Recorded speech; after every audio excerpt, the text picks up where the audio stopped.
At the very beginning, it was a meeting attended primarily by NGOs talking to each other, which was great and helpful.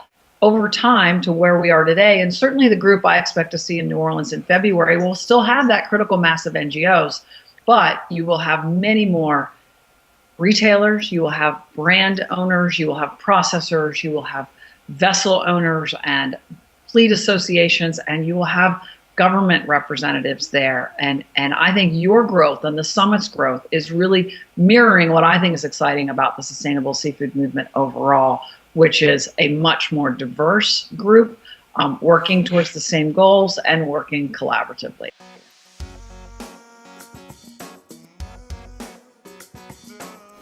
The Seafood Summit is very valuable to me and the programs that we institute. It allows collaboration with other people.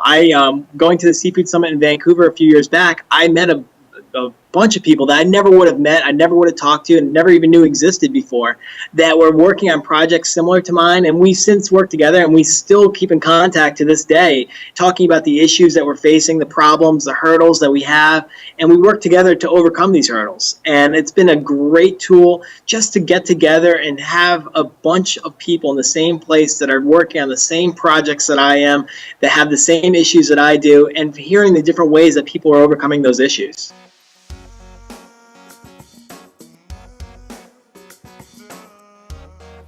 We regularly attend the Seafood Summit, and certainly will be attending again this year, and we find it a tremendous opportunity to engage with people from all different parts, all different sectors, all different segments of the seafood industry.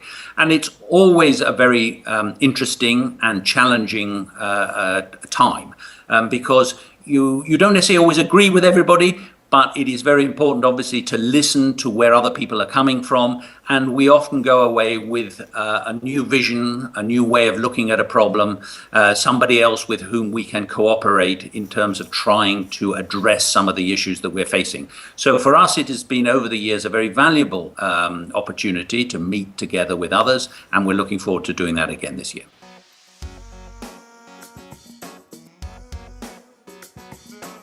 The value of the Seafood Summit is that it brings together people from every sector. All too often, in every corner of every conversation, we fall under, I think, the spell of a confirmation bias. Supply chain folks talk to supply chain people.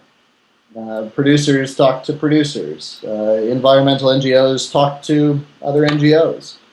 And so by bringing everybody together, we begin to pop these bubbles that we all operate in. And not saying that there's anything wrong with that. I mean, that's the method of business operation. But to begin to broaden the dialogue of sustainability to include all of the business, human, and health interests is to really look at the whole spectrum of the opportunity for inspiration, education, and change.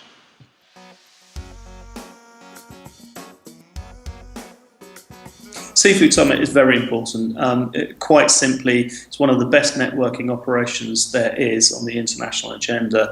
And not just networking to make contacts that I follow up with afterwards, but the substance and value of the meetings that take place there. They can be over a cup of coffee in the corridors, or they can be informal sessions. But having those face-to-face meetings where you're able to explain your case to maybe a business leader or to someone, a government official even, somebody who may not necessarily view you as a friend or an ally, and to make those friendships and to build those alliances is incredibly important.